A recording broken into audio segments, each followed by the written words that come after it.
Welcome everybody to the Sideline Speaks. Kevin Walker and Jason Collins tonight. No Brittany Jones. Britt has some stuff she had to take care of for work tonight. She's going to try to pop in and jump in if she can, but we do have another special guest who should be joining us shortly, Mr. Eric Scott, who is K-Walk's co-host on Sports Talk with K-Walk and E. Scott on Wednesday nights on Never Had It So Good Sports Radio. So E. Scott will be joining us shortly. And ladies and gentlemen, we have a lot of great stuff to get into tonight. Obviously, we're going to talk a lot of NFL football. We got some college stuff to get into. The Tyreek Hill situation has captured the news. Deshaun Watson has found himself back in the news again. We got a whole lot of great stuff to get into. So we're definitely going to have a great show for you tonight. So stick around. Sandy and Sean, what's up? Our faithful viewers. Yes, appreciate you guys always. Good to see you guys. Thanks for listening. Yes. And E. Scott, I see that you're here. How you doing tonight, man? What's going on? And you might E. Scott might still be working. Just still be setting up. It's all right. It's technical stuff. So okay, he always comes as smooth as in a fresh jar of Skippy. Yeah, so we'll give him a minute to kind of get adjusted and get in here. But what's going on, man? How you doing? I see you got the Gator shirt on. How you feeling about your Gators, man? I do, Jay. I'm feeling good, man. I'm doing good, man. I'm wearing it now because we came off of a win this past weekend, and looking at the schedule, I'm not sure if I'm going to be wearing it for the rest of the year, Jay, because that schedule was brutal, man. So I got to get it in at some point, man. Yeah, man. The Gators, they definitely drew the short straw when it came to the schedule making. A Longhorn shirt, I see that. SEC. Yeah, man. Now this, I don't want people to get this twisted. This is not the Texas Longhorns. This is some gear from a high school team I used to coach. Okay, we just happen to have the same logo, so I know sometimes people see it and they're like, "Jay, what are you doing with the Texas?" Yeah, This is high school gear. This is not the Texas Longhorn stuff. So yeah, man, I just want to make that clear. But let's get into it, K-Walk. And E. Scott, once he joins us, I know he'll be able to jump right into the conversation as well. But the Miami Dolphins beat the Jacksonville Jaguars this weekend, K-Walk. I think it was 27-24. The Dolphins got the win. That is really not the story. Everything that's dominating the news is Tyreek Hill on his way to the stadium was pulled over, subsequently pulled out of the car, knee on his back, placed in handcuffs. So we've seen the video, we've seen the body cam footage. Everybody has probably that's following this kind of knows what happened. But K-Walk, just give us your take on the situation and your thoughts and feelings on how this whole thing unfolded. Yeah, Jay, we just got finished talking about this, but I had so much, but I know we were limited in time, but we got a little bit more time here. But yeah, Jay, when you looked at it, when you seen it for the first time before the body cam, this is my reaction before the body cam incident took place. It's just and what Tyreek Hill said after the game as well. It seemed like he did no wrong. I'm not saying he did anything wrong, ladies and gentlemen, but I'm saying he didn't curse, he didn't do anything. His mother didn't raise him that way. Paraphrasing here, ladies and gentlemen. But it just seemed like the cops, they were on a somewhat of a power trip, if you will, and Tyreek was saying, "Listen, I did nothing wrong," and he stood by that, and then you have to take it for what it was, and then you hear that. The police or one of the police officers involved was put on administrative leave. Yeah. So that made me think that Tyreek was telling the truth. Not saying that he wasn't, but it's matching up to what Tyreek had said. Right. Because at that point it was only you can hold it on face value. We're only listening to hearing one side of the story. But then the body cam, footage surfaced, and you're looking at it, Jay. The cop was, just overboard, man. Just to a lack of a better word, he was just overboard. Looked like he was on a power trip, in my personal opinion. When you looked at it, you see that when they stopped him, they asked him to roll his window down. He complied, rolled his window down. He handed him his information. So at that point, they knew who he was. They were banging on his window. He rolled it back up. They were banging on his window to keep the window down. He said, "Don't bang on my window." A lot of people are saying, "Well, Tyreek in that situation, you should have been a little bit more calm. You should have been, you should have been, a little bit more, less combative, if you will." And I can understand where they're coming from in that aspect, Jay. I really do. But at the same time, for him to come out of that, to have them pulled the way they pulled him out of the car, let's get out of the car, was just overboard, man. The guy was like, "Okay, well, you messed up." I mean, again, I'm paraphrasing, ladies and gentlemen. I'm not using this as not verbatim. Like, you messed up. You should have got out of the car when you got out of the car, put him down. And he's telling him, "Look, I just had the surgery on my knee, blah, blah, blah, blah." And at that point, Jay, they knew who he was because one of the cops had said to the other cop that, "Do you know who he is? He's a star of the Miami Dolphins." And he said, "And I don't know who he is." And he was like, I don't. Then I think he made a reference or something like, "I don't care," or something to that effect. Right. Unless you could tell he didn't care by his actions. By his actions, him throwing him on the ground, putting him face down, putting his knee on his back, handcuffing him. And he said, "Well, we're taking you to jail." And Tyreek said, "Hey, take me to jail. Do what you got to do. Do what you got to do."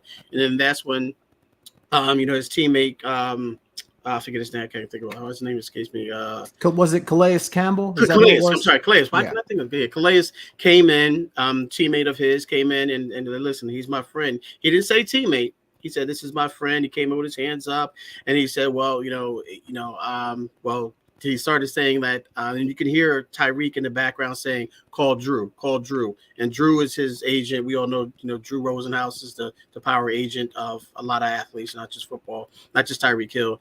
But, call Drew, call Drew. And you can start to hear in his voice, Tyreek's voice, that he's starting to get a little concerned. This is going a little bit differently than he thought it was going to go. But overall, when you look at it, Jay, Tyreek, I'm not going to put Tyreek. This is not Tyreek's fault by any stretch of the imagination. But when you put yourself in a situation like that, or if you find yourself in a situation, I'm not saying he put himself in a situation. When you find yourself in a situation like that, you have to understand, who you are.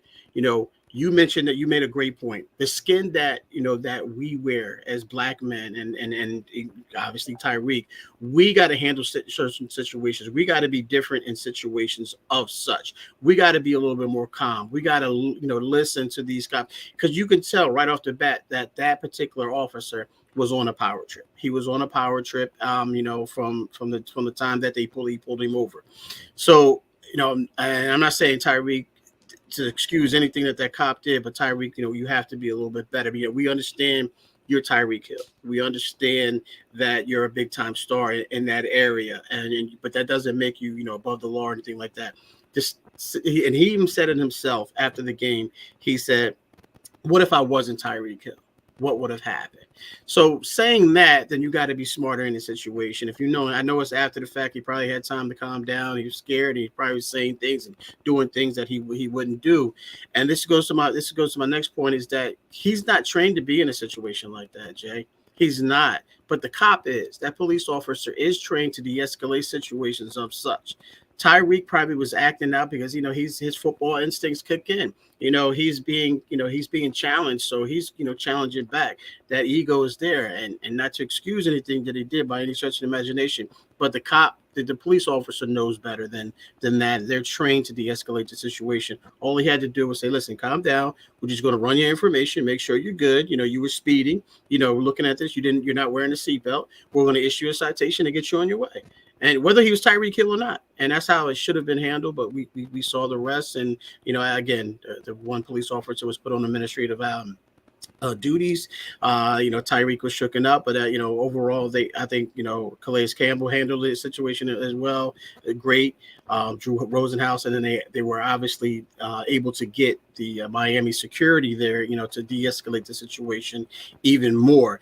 But at the same time, Jay, you have to ask yourself, why weren't the other cops, even though they weren't combative, like the one cop, why can't they step in and say, "Listen, calm down"? Because the one cop did say, "Do you know who this is?" Whether it was Tyreek Hill or not, listen, let's just calm down. Let's just de-escalate the situation. It's just a traffic stop. So all we got to do is just give him a ticket if he was speeding, issue him a citation for not wearing a seatbelt, and let's get him on his way. It shouldn't take that long. But some of these other police officers have to be held accountable as well to understand that situation was totally blown out of proportion.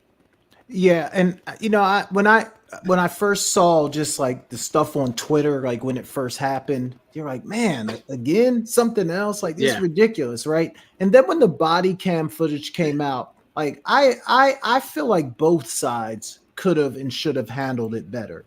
To your point, police officers are trained. The number one thing they should try to do in those kind of situations is de-escalate the situation, whether it's Tyreek Hill or Joe Smith. Like, figure out a way to de-escalate the situation. But I also thought Tyreek had a bad attitude right from the jump, like the way he was like, not rolling his window down right away, saying "Don't bang on my window" like that. So when you said ego, both parties were definitely showing an ego, and for me, I just think, like, as you stated, like as a black man, when you're in those situations, I think whether you think you're right or wrong, whether you think you're being wronged at the time, for me, my thought is just stay cool, stay calm, and get out of there. Now, did they need to? What was the force a little bit excessive? I think so. Like, was there a need to grab him around the neck, put him on the ground, knee to the back? I think a lot of that is completely unnecessary, right? But I also wish that Tyreek would have conducted himself a little bit differently, because it's the same thing I would tell my son. Like, if my son is ever pulled over by the police, I would never want him, even if he thinks he's right, to act the way that Tyreek was acting and having the attitude that Tyreek was having, because those situations just don't end up well. So I think there's blame that could be spread around on both sides. And to your point, K-Walk, I think both sides overreacted. Both sides were on an ego trip. Both sides were on a power trip on something that was as simple. And I think some reports came out today that he was going like 60 miles per hour. And I guess it was a construction zone, so who knows what the speed limit's supposed to be. But it's not like there was somebody going 100 miles an hour down the street, right? So we're talking about a simple speeding ticket and have a nice day is what it could have been. And then it turns into this whole thing. So I think there were mistakes made on both sides. But E. Scott, I see you're here now, man. Welcome to the show. We appreciate you joining us. My man. Yo. Thanks for having me. Yeah, I heard my name was mentioned 3 times last week, like Beetlejuice. So here. So we got you, man. And what a great night to have you, because we got some really good stuff to talk about. But man, me and K-Walk were just getting into the Tyreek Hill stuff. K-Walk gave his thoughts. You just heard a little bit of what I had to say. Give me your take on the whole thing with Tyreek Hill and how that whole thing went down. So from what I can tell, I think the situation got escalated by the very people who are trained to de-escalate the situation. Now, I heard what you said, Jay, and you're absolutely correct. Tyreek could have conducted himself better. However, he didn't deserve the treatment that he got based on what he did. Was he wrong? Yeah, he was. But he should have been given a ticket. He didn't do anything to warrant being dragged out of the car, thrown on the ground, and placed in handcuffs. Right. At no point was force necessary. The cop's life was not in danger. He wasn't threatening to the cop. Now, yeah, he spoke disrespectful to the cop, but last time I checked, you're allowed to do that. Now, there are consequences for that, but the consequences are not getting dragged out of the car, thrown to the ground, and handcuffed. Now, Calais Campbell pull up. I've seen Calais Campbell in person. This is the biggest human being I've ever seen.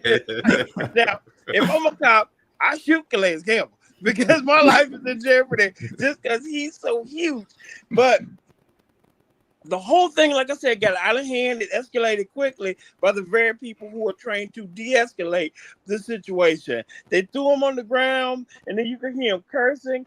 And my big thing was, I've listened to a lot of the pundits today, and they're all saying, because it was Tyreek Hill, I'm with you, Jay. That could have been my son.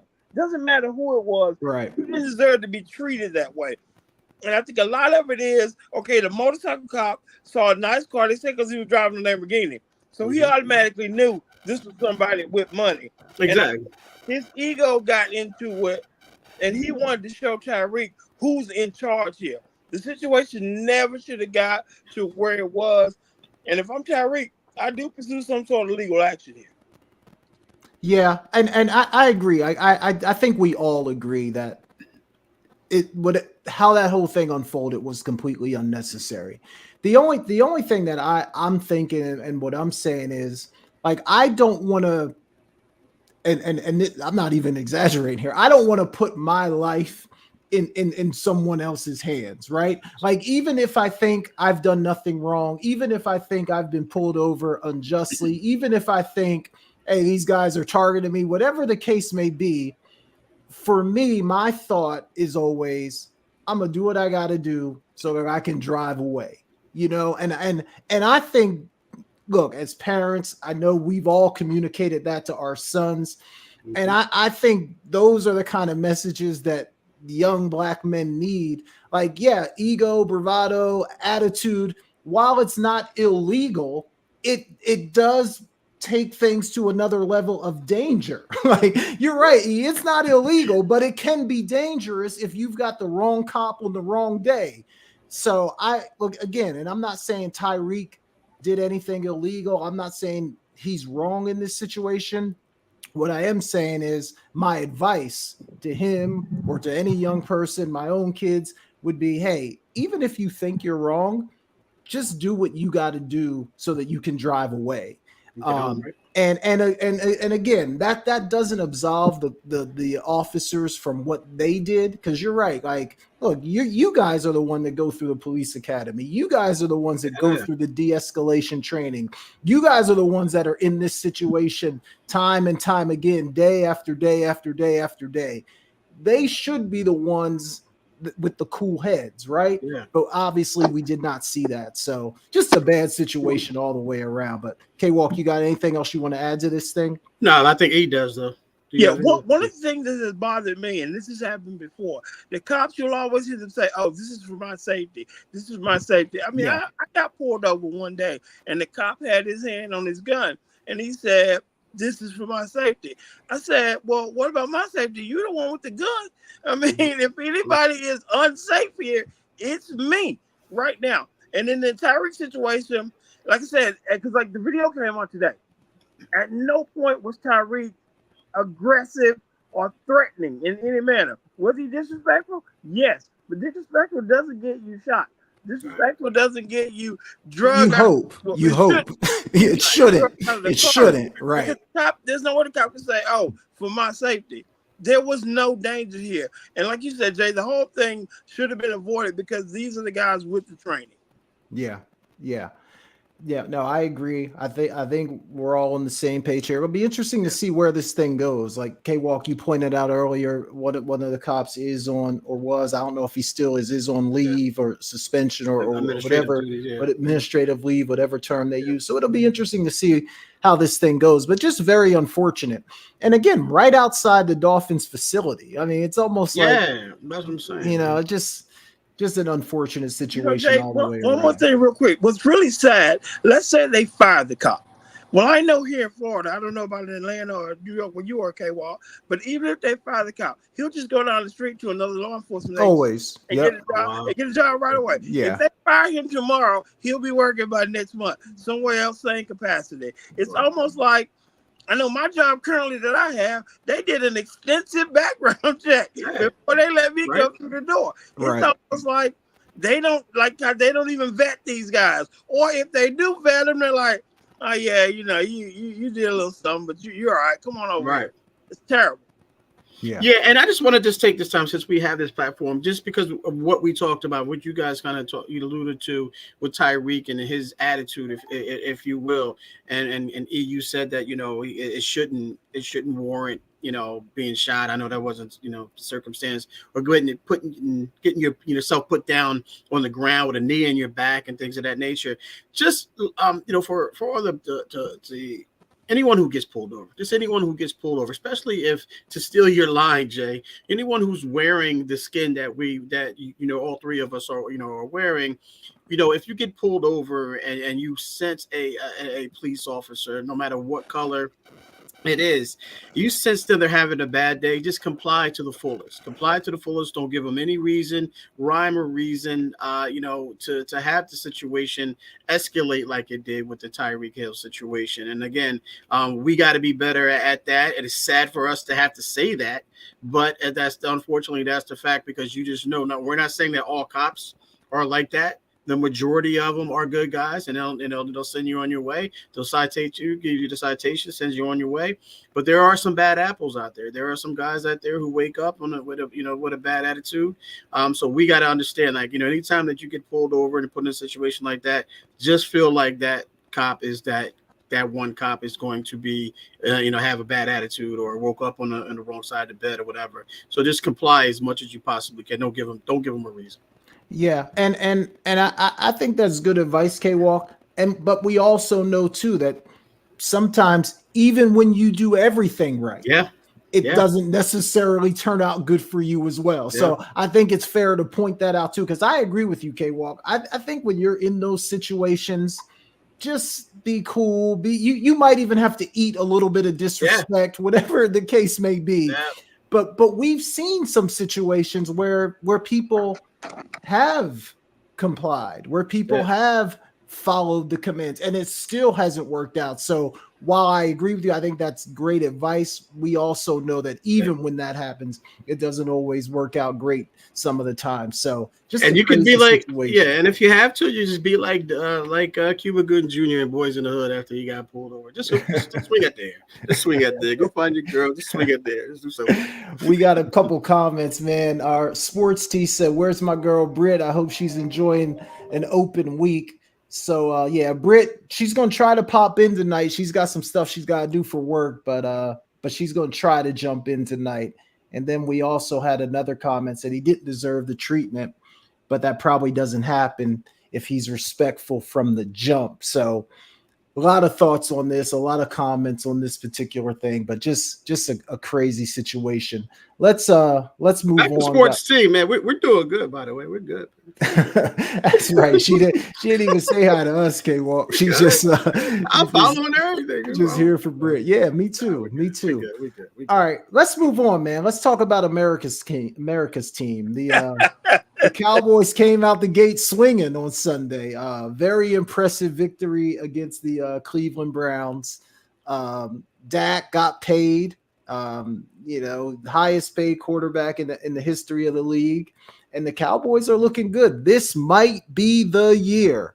But E. Scott, I know they're facing your squad this weekend, so you're probably paying attention to this game a little bit. What'd you think of the Cowboys in Week 1? E. Scott left the chat.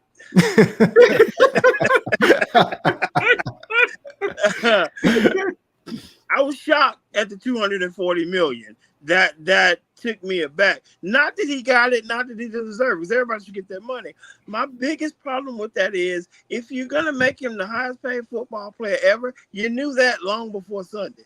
This deal should have been done. It shouldn't have been a distraction. But then they came out and balled out. So it wasn't a distraction. I mean, Zeke ran a different number. I guess that's what he needed. Dak looked good. The defense looked good. Not a lot for Michael Parsons, but he didn't have a bad game either. Yeah. Marcus Lawrence looked good. I mean, overall, as you call them, Jay, America's team, they played well. Now, them badass Saints come into Dallas this Sunday. And I got my man Derek Carr. I'm not a believer in Derek Carr, but hey, you got to dance with who brought you here. So hey, Sunday is on.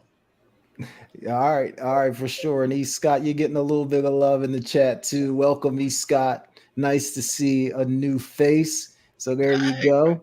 And K-Walk, she didn't leave us out either, man. She appreciates us both as well. That should have been first. So there we go. That actually was first. I just okay. My bad, Sports team. I apologize, my lady. I apologize. And then, of course, K-Walk, before we get to your thoughts on the Cowboys, C-Boy 5. That's Phil, K-Walk, by the way. He said, Phil, yes, sir. That defense was on fire.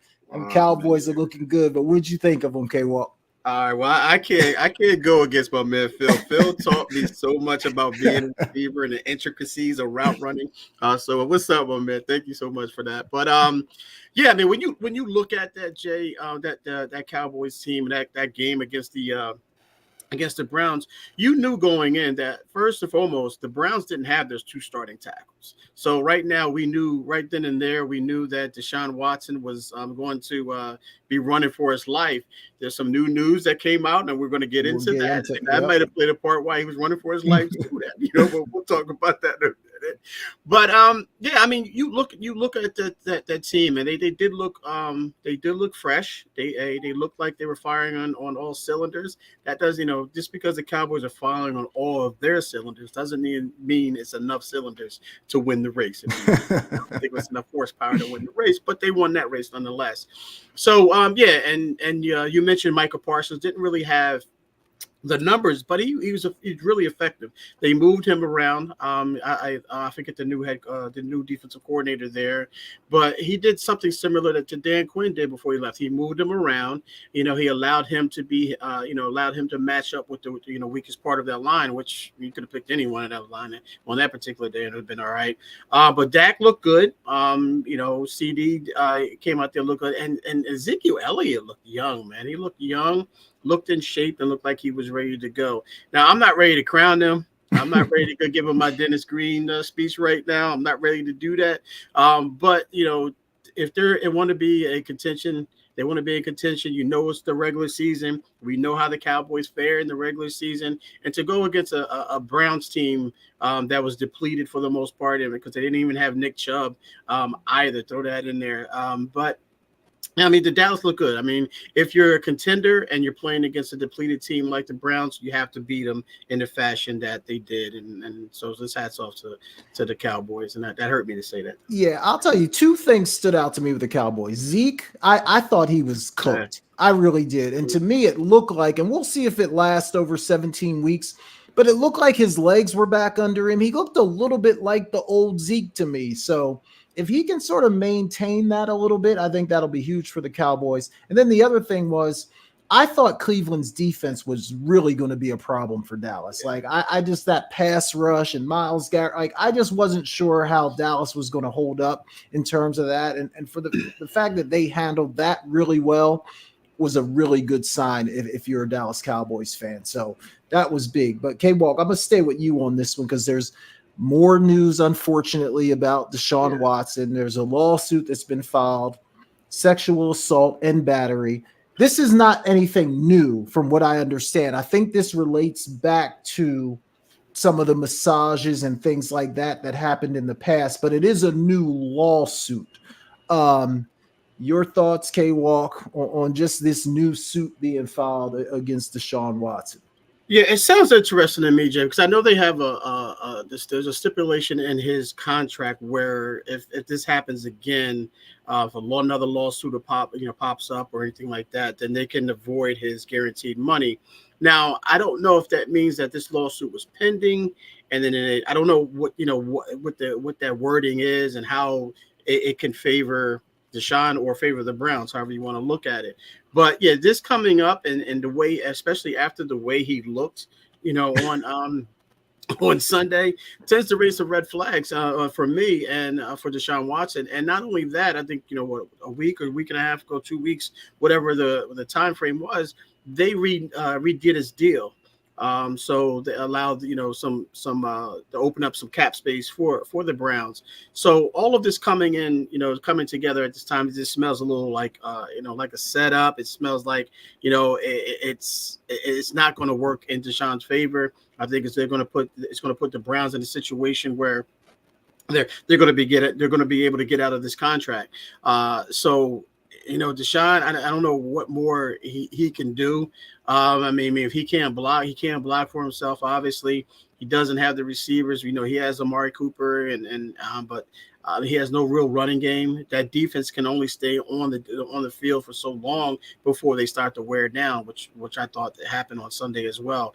But with all that being said, man, I think that if this is something that they kind of expected. I don't know if they expected this, Jay. I really don't know the situation. I want to hear more about this before I really comment on it. But hopefully it's not something new. It's something that happened before he signed his contract, and it was just pending. I want to hear more about it before I really go into What's adept about it. Yeah, I think it dates back to like 2020, 2021. So it's not Okay. a new action. Like he didn't just do anything. I think it was in that same time frame of the other massages and some of the other So he should be allegations good then. that were logged against him. But nonetheless, it's in the news. It's a new lawsuit that is filed. It's got to be in his head, in his mind. Another distraction that he don't need. Another distraction, right? Give me your thoughts on this. Now, I don't want to be that guy, but I would be derelict in my duty if I didn't say it. I kind of ride with K-Walk on this one. I question the timing. Had Deshaun Watson balled out Sunday, would we be here today? I mean, because he looked absolutely terrible on Sunday. And if you notice, they're not giving a lot of credence to the crime. They're talking about all the things that I saw today. Cleveland wants out of this contract. Cleveland wants out of this contract. And I mean, like, I feel for the victim. I sympathize with her. Absolutely. All that is terrible. But that wasn't the headline. The headline is, hey, the little nasty boy that messed up again. Cleveland can get out of the contract. And I mean, they were saying, let's put Jameis out there. No, that ain't what you want. I mean, 30-30. That ain't what you want. But I'm just saying, though, I know K-Walk and I on our show, we talk a lot about conspiracy theories, and we both believe in them. I do honestly believe, had he balled out, let's say he went out through for 350, 3-4 touchdowns, and they win the game. I'm not saying this would have just went away, but I don't think it would have been the headline that it was today. Yeah, it's an interesting perspective. I like to be careful in these situations because, like you said, like you feel for the victim. And if everything that was alleged is true, then you know what I mean? Like, then that's a terrible situation for somebody to be in. And that's a really bad look for Deshaun Watson. But at the same time, I do think the timing of it all is just a little bit curious, right? I mean, we're talking about something that went down 2020, 2021. Here we are now in 2024. And a lawsuit is being filed. Not to say that, hey, sometimes a victim needs to take their time. Sometimes they need to figure out if they want to go public. So I'm not saying any of that. And like I said, I oftentimes will side on the side of the victim until something comes out that proves that that's not the side to be on. But just all in all, I think for Deshaun Watson, it's just, it almost brings this whole thing back up again. You know, it's almost like he's got to relive this thing again. And he hasn't been the same since it's happened. Like, he has not played good football since it's happened. And now for this to be in the news again, even though it's not a new thing, it is a new story. And I think it's going to have an effect on him all year. And to your point, if you're Cleveland, you probably are looking at this saying, hey, this might be our chance to get up out underneath that $250 million contract. So I think both things could be true. The allegations could be true. And I think Cleveland could be looking at it as a way out as well. My whole thing, Jay, about the $250 million contract, it was a bad deal to begin with. Absolutely. Let's take the off-field stuff completely out of the picture for a second. Like, if we totally just disregard anything that happened off the field, Deshaun Watson, is he a good quarterback? Yes. Is he a franchise quarterback? Yes. You don't give a guy $250 million, $230 million guaranteed based on the play that he had. Now, if he was Tom Brady, Patrick Mahomes, he'd have won you a couple Super Bowls. Yeah, you might could do something like this. But this dude had done nothing to earn that type of money. And what he did was completely reset the market. And I think that's largely why Dak got the money that he did, because the market has been reset. And I just think if you're Cleveland, I think, they're looking to try to get out of this deal by any means necessary. But whoever made the deal to start with should be fired, because this was a terrible deal. Yeah, I agree. Whether allegations aside, it just was not a good deal. And I think ownership around the league felt that way too. They were looking at Cleveland like, what are you doing? You're setting all of us up for bad deals in the future. You know, so I agree. I think it was a bad deal right from the jump.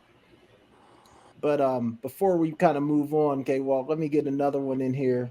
Phil wanted to point out that Parsons had 8 quarterback pressures. So even though he didn't have the sack numbers, he was disruptive. So we want to make sure we get that in as well. I think I kind of mentioned that earlier, but Phil, go ahead. Feel free to pile on, man. I get it, man. I get it. It's week one, and the Cowboys are going to the Super Bowl. We know how that goes. And not to go back to the Tyreek stuff again, but I did want to point this out because Sports T said last thing on Tyreek, we have to stop excusing the police's behavior. They have a problem with black people, period.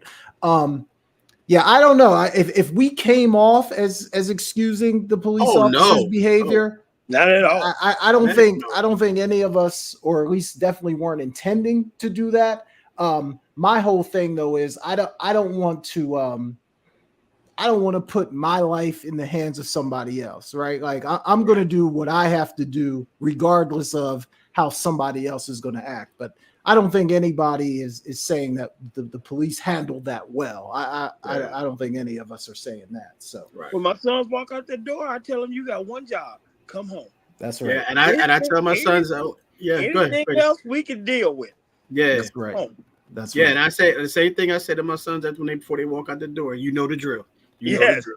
That's what I say to them every time they walk out the door. Yeah, because it's interesting because you see your sons one way, right? Inside the house, you know them, you know who they are. But as soon as they walk out that front door, they are not perceived like that. Yeah. Like my son is the nicest kid in the world. Like he wouldn't hurt a fly, but he wears his hair kind of high. He keeps a little bit of a scruffy beard. So if you just see him walking down the street, you might think something completely different about him.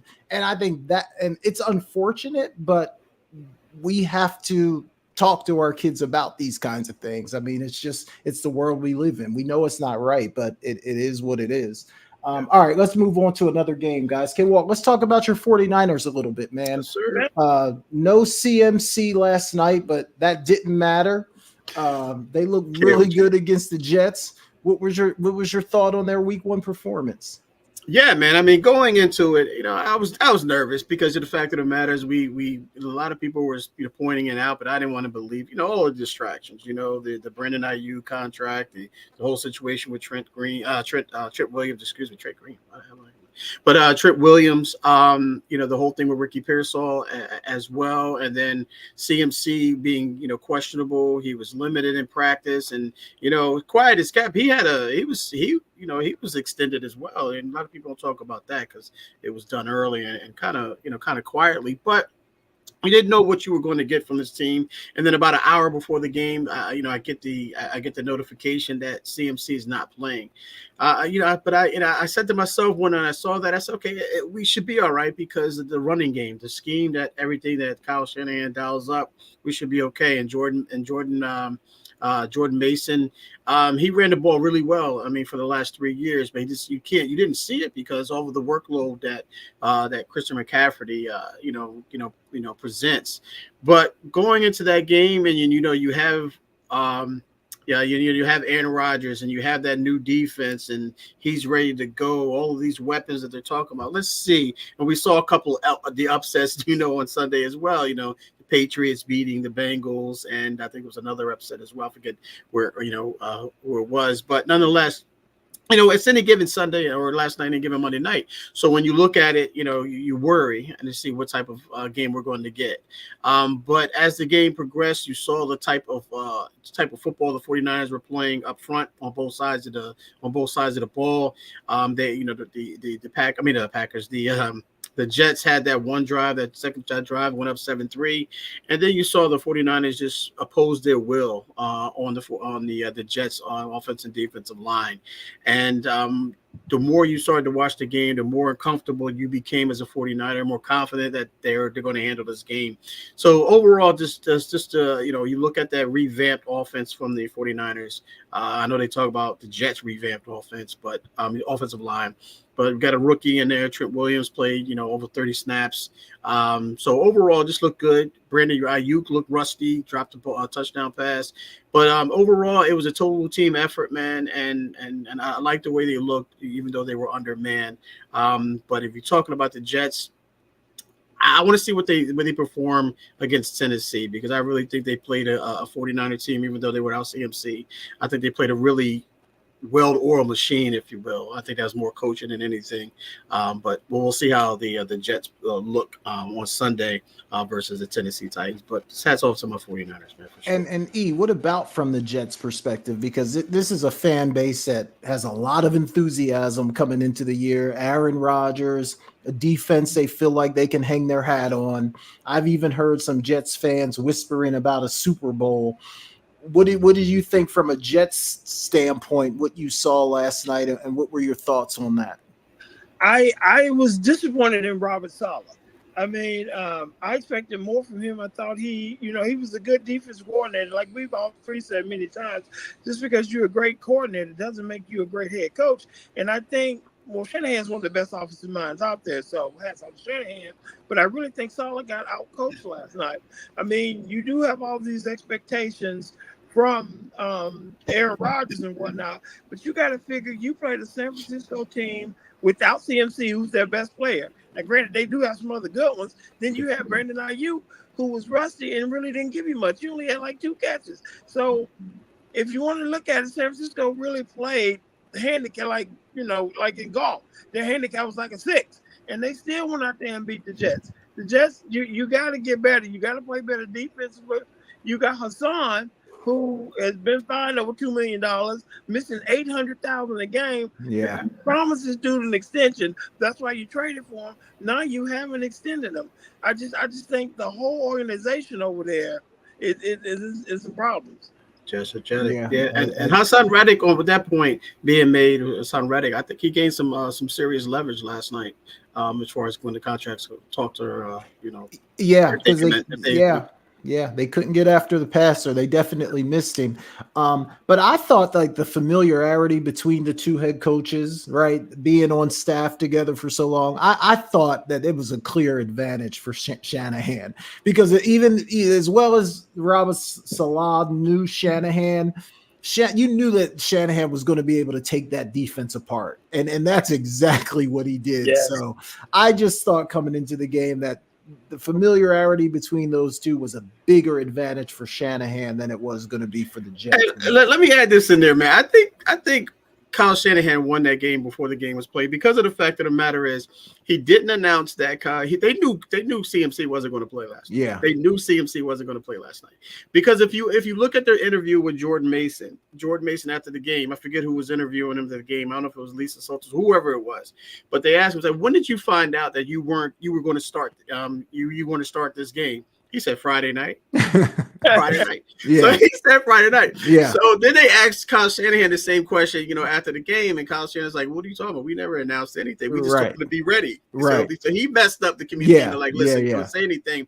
So I think to give Robert Saleh a pass, I think he was preparing for Christian McCaffrey to be in that game, because there was no hints that he was going to be out. They said he was questionable throughout the week. He was limited in practice, which he was. But, an hour before the game, they said, he's not playing. He's inactive. So I think I'm going to give Robert Saleh a little bit of a pass there, because, when you look at, I got a game plan to stop, and like you mentioned, their best player. And now the best player an hour before the game is not there. So how do I adjust my game plan now? We got Jordan Mason now, and he ran 147 yards. So just hats off to Kyle Shanahan for playing that little mind game. Yeah. I don't know if it would have mattered. It might have been worse. It might have been worse. That CMC played. It might have been. But if that's the olive branch you want to offer Saleh, we'll take it. But yeah, it might have been worse. Yeah. All right, before we move on, we got to show your Saints some love. They had a big win on Sunday. I didn't watch a play of it. I probably should have, because they're playing America's team this weekend. But give us the breakdown on your Saints, man. What'd you think on Sunday? Well, Derek Carr actually looked like a good quarterback. The quarterback K-Walk told me he could be, and I thought K-Walk sold me some wolf tickets. But Derek Carr looked good. AK-41 looked good. We didn't get much out of Olave, but he did enough, and our defense looked really good too. I mean, we've always been a team in the past, going all the way back to Drew, that can score points, but we also used to give up a lot of points. We got into a lot of shootouts, and shootouts usually favor us, especially at home in New Orleans, but we were able to stifle them on Sunday. But then again, it's Carolina. Bryce Young may be the worst starting quarterback I've ever seen that was drafted as high as he was. I mean, he looked like a little kid playing with the grown-ups back there. Yeah. I mean, he's small, and they tell me, he's got such a high football IQ, and what that ain't working for him. I mean, because he was snapping the ball, and it could have been O-line, it could have been whatever, but he looked confused. He looked wounded. It just he didn't look good at all. Yeah. I mean, I put in the chat that me and K-Walk have who had a worse Sunday, Bryce Young or Caleb Williams. Yeah. The jury's still out. Yeah. They were pretty much traded for each other. I mean, I know not exactly, but you get what I'm saying. Yeah. And they both look terrible. That Bryce Young though, they some got to give in Carolina, because if not, he gonna get the new head. I know they rolled Rubo Ron up out of there last year. They gonna roll this dude up out of there too. Yeah. Hey, E, I just got a text from Ryan Leaf. He said he's the worst quarterback to ever get drafted. But K-Walk, to E's point, I mean, I know it's only Bryce Young's second year, first game, but is it time? I mean, is this guy a mistake? Is he a bust? Can he play in the league? He looks very small. Like, have you guys seen the video of him like walking into training camp? Like, he looks like he's about a 14-year-old kid in that video. He is small. And obviously he's on a bad team as well. So that doesn't help. But K-Walk, is he a bust? Can he turn this thing around? If you were going to project Bryce Young, how do you see this thing playing out? Yeah, I think he's going to look like a bust because of the reason, and because E just mentioned, because they're playing, because he's plays for Carolina. I mean, it's like, E, you said that, you said the text about, Bryce Young and Caleb Williams. And I said, Caleb Williams has a little bit more. He has some weapons. He has DJ Moore, Rom, and all those guys. Yeah. But it just looks like Bryce Young is thrown to some local neighborhood kids. There's no real, you have Adam Thielen, but he's about 38 years old, wherever old he is. But I didn't see it then, Jane, and I don't see it now as far as the Bryce Young thing goes. And it doesn't help that he's on the worst team in the league. Yeah. And if they go 0-17, I would not be surprised. But it's just hard to see him, man. It's hard to see over the line. He doesn't have any real receivers to throw to him, to throw to and to help him out. I can't put it all on Bryce, man. I think you put Bryce in another situation, a better situation, then we should judge him based off of that. But it's hard for us to judge him based off of Carolina. Carolina picked him where they picked him for a reason, because they're just horrible, man. They're just horrible. And we know so much of success depends on your organization, the structure, the coaching. Like, it's a lot more than just can you play or can't you play. Right. Go ahead, E. Go ahead. One thing they always say about the black quarterback, when he's not a good passer, he can beat you with his legs. Yeah. Well, Bryce doesn't have that. He's not going to beat you passing, and he's not going to beat you with his legs. Jay, I know you were hinting toward it earlier. Is it time to move on? You remember Arizona drafted a dude, one of the Joshes. I don't remember the last name.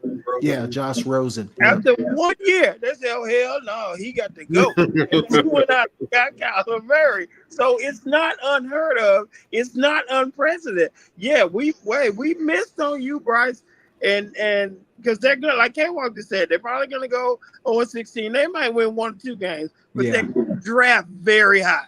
Because, and so I wouldn't be shocked if they took a flyer on somebody else if Bryce was together. Yeah. And if they go 1-16 or 2-15, the noise is going to be really, really loud about Bryce Young. So we'll see how that thing shakes out.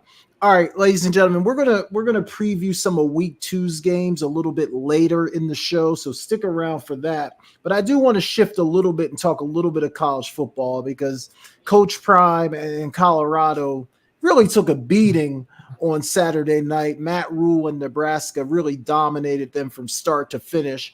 And we can talk about the game, break the game down. But K-Walk, I want to start here. I was going to say, can Coach Prime be successful? But I know you would say, can he, Jay? Yes. Will he? So I'm not even going to ask that. Let me ask it this way.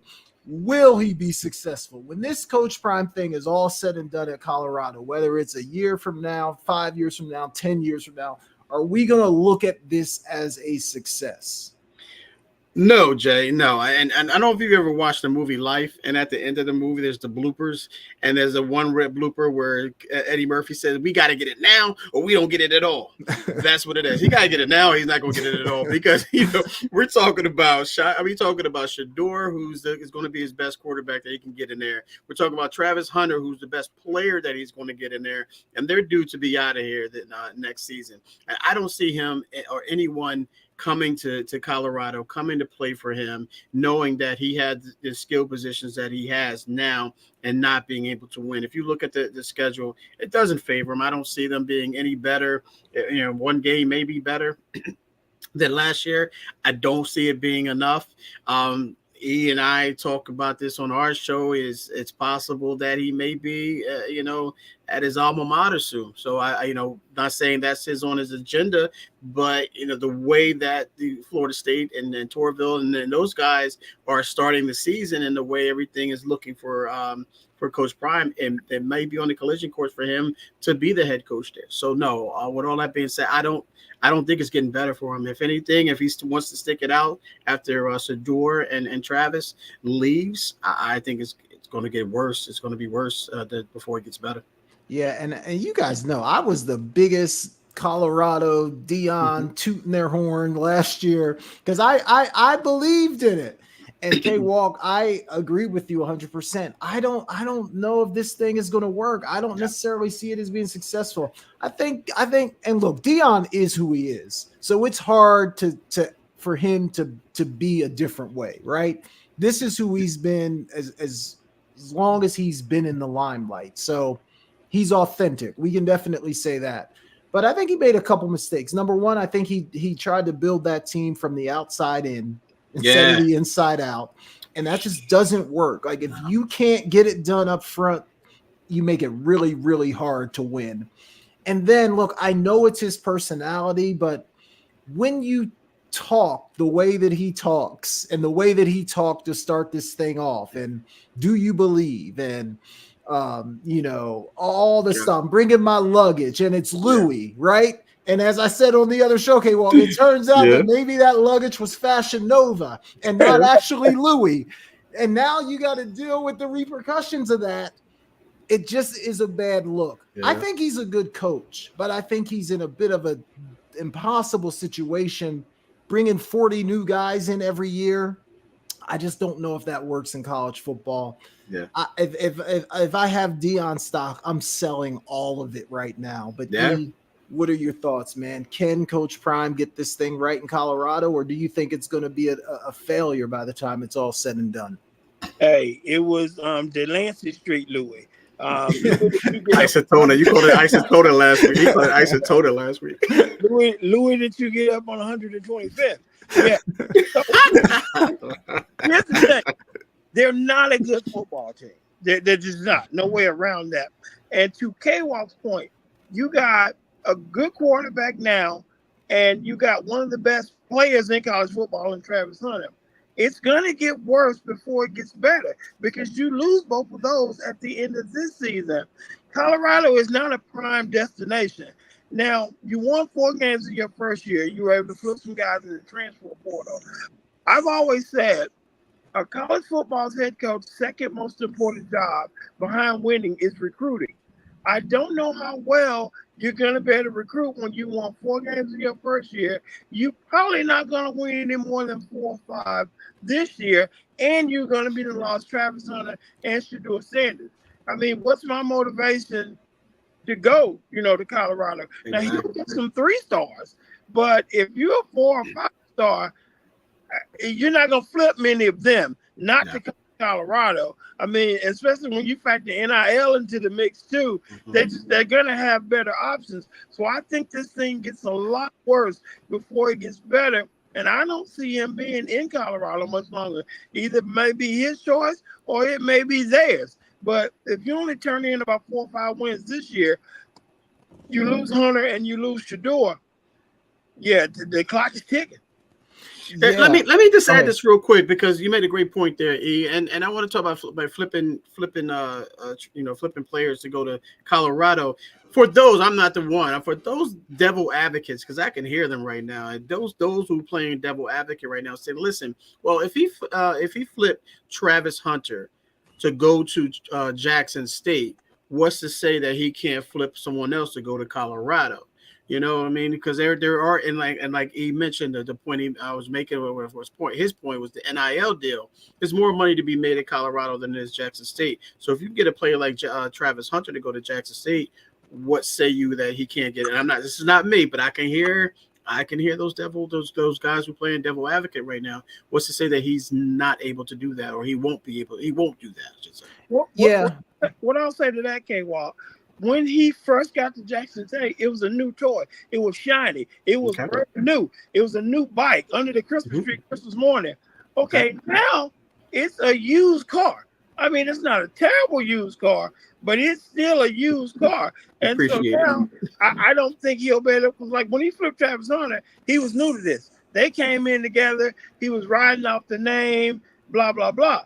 Now you still have the name, but now you also got 2 losing seasons. You got to factor that into the equation. Great point. Yeah, and that was the selling point, right? Like he was supposed to get all these recruits, right? He was going to be the magnet that was going to attract players from everywhere. That just frankly has not happened. He's brought in a lot of guys from the transfer portal, but none of them have been guys that anybody was saying, oh, wow, that's a great get. You know, he's gotten some good players, some average players, but I don't recall him other than a guy like a Travis Hunter. I don't think their roster's that great. And then back to the point I made earlier, like it's great having a guy like Travis Hunter on your roster. It's great having a guy like Shador Sanders on your roster. But if you can't block up front, it doesn't matter. Like, Look at all the teams that have won national championships over the last few years. Alabama, Georgia, Michigan last year. They all have one thing in common. Their offensive and defensive lines are dominant. And Colorado is just nowhere close to that right now. So it's going to be interesting. But it hasn't been all bad, right? I mean, ticket sales have been through the roof. Merchandise has been through the roof. Absolutely. School enrollment is up. Like he's done a lot of good. So if you're just looking at it from that standpoint, maybe the administration at Colorado is happy with the attention and the increase in money. But at some point, he's going to have to win some games or the fans, even coming from where they came from, one of the worst programs in college football the last few years, they're going to start getting antsy as well. So we'll see how it plays out. We'll see how it goes. Let's talk about Notre Dame. Big upset this weekend. They've been here before, and here we go again. They get upset by Northern Illinois. Okay, well, people had Notre Dame in like the top 5 before this game, and definitely in the top 10. How do they lose that game? You know what, Jay? I'm watching this. I'm not even watching the game, to be honest with you. I'm just looking at this. You know, we watch the scores that go by and things of that nature. So I'm looking at it. I'm like, okay, it's what 13 or I think it was 13-7 for a long time. NIU. I said, oh yeah, you know, Notre Dame will turn it on at some point. But it started getting late early, Jay. You know, so I was looking at like, okay, let's see what's going on here. Why isn't Notre Dame scoring? Is their quarterback out? You know, who's out? What's going on here? But you look at that, man, and you got to ask yourself, like, yes, you look past teams. We get that. There's trap games. There's, things of that nature. But this is the second game of the season for Notre Dame. And you look at the same, and they didn't do anything special, meaning NIU. They didn't do anything special. The coach was, he was a coach. They had the one big play that they had with the running back, and that was a lucky play. I said, okay, well, that's a lucky play. Notre Dame will come back. But the longer the game went, the more confident NIU got, and then I'm thinking like, okay, well they'll give them confidence, meaning Notre Dame will give Northern Illinois confidence, but they'll take it right back because that's how superior of a team that I thought they were, on Saturday. But you look at Coach Freeman and you wonder, like, where did he lose these guys? Because at some point he lost these guys, Jay. They stopped listening to him and the coaching staff. And at some point, like, where do you get, where did they lose that motivation? Where did they lose the confidence? Because all of that was lost. The coaching, the confidence, the motivation.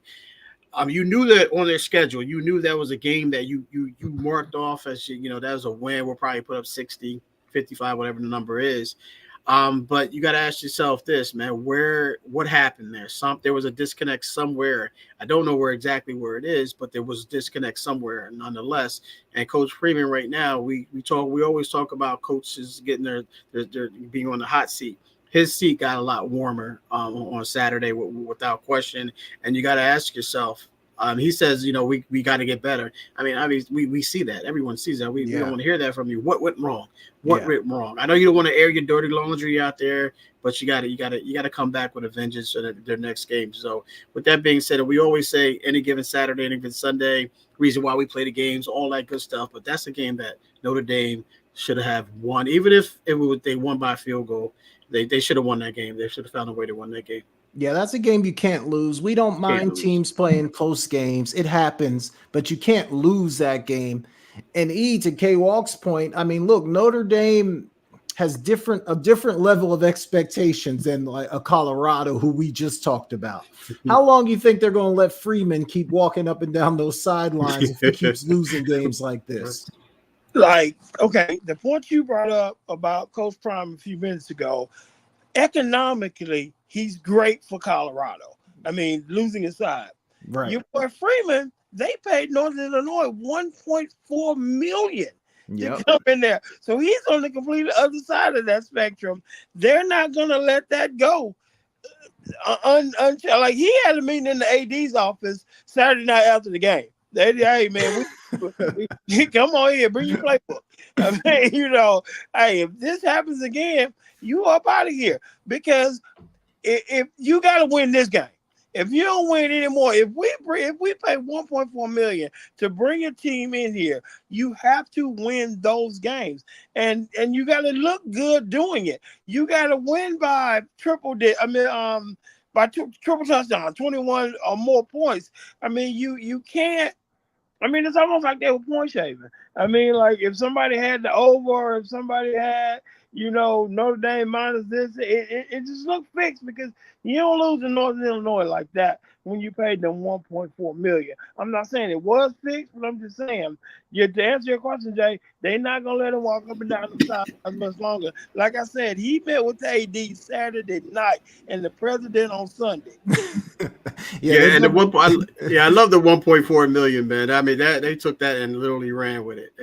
They better not lose another one. And the thing is, they did the same thing last year, the same spot. They won week 1 last year, and then Marshall beat them in week 2 when the expectations were really high. So at some point, you got to get this thing figured out. You can't keep letting that happen. So I agree, K-Walk. That seat got a whole lot warmer for Freeman, and we'll kind of see how it plays out from there. All right, let's do this, man. Let's take a quick break, ladies and gentlemen. When we come back, we're going to talk about who should be the starting quarterback for the Pittsburgh Steelers. We're going to preview a few games in week 2 NFL, and then we're going to talk about the Angel Reese injury as well. So we still got some good topics to cover. Stick with us. You're listening to The Sideline Speaks with Kevin Walker, E. Scott, and Jason Collins, and we'll be back in a minute. Right. Hello, this is Marvin Lewis, and you're watching The Sideline Speaks with Brittany Jones, Jason Collins, and Kevin Walker. They're taking a break, and they will be right back.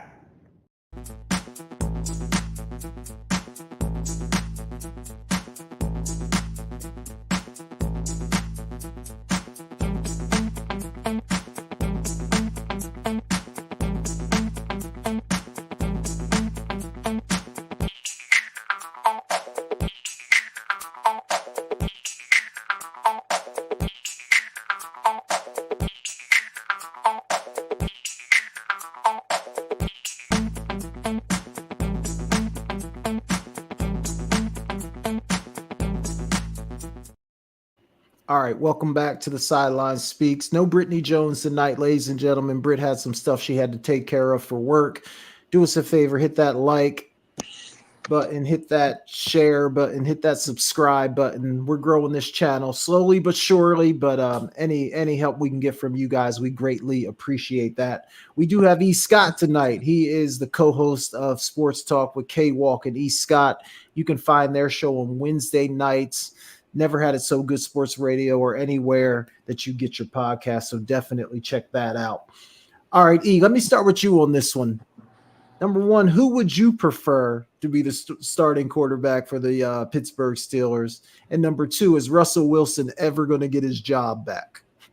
If I'm Mike Tomlin, I go with Russ. As soon as Russ is available to go, I go with Russ because Justin didn't show me anything. Well, no, actually, I take that back. He did show me something. He showed me that he should not be the starting quarterback of the Pittsburgh Steelers. I mean, like he don't look like he's developed much from when he was in Chicago. I mean, his best years was spent at Ohio State. His style of play hasn't translated to the league. His arm is not, he doesn't have a cannon. He has a decent arm, and he can beat you with his legs, but he turns the ball over a lot, and he looks nervous. I mean, he's much bigger than Bryce Young, but he's playing like he's the size of Bryce Young back there. I just think he needs more developing. So, to me, it's not even a question. If I'm Mike Tomlin, as soon as Russ can go, Russ go, because Russ has won 2 Super Bowls. One trophy he keeps at his house. His second trophy he keeps at Tom Brady's house. So yeah, I definitely go with Russ. No question. Yeah, it always surprises me when an NFL quarterback can't get under center and take a snap. Like Justin Fields cannot go under center and take a snap without fumbling the ball. Like they had so many snaps that just were not clean on Sunday.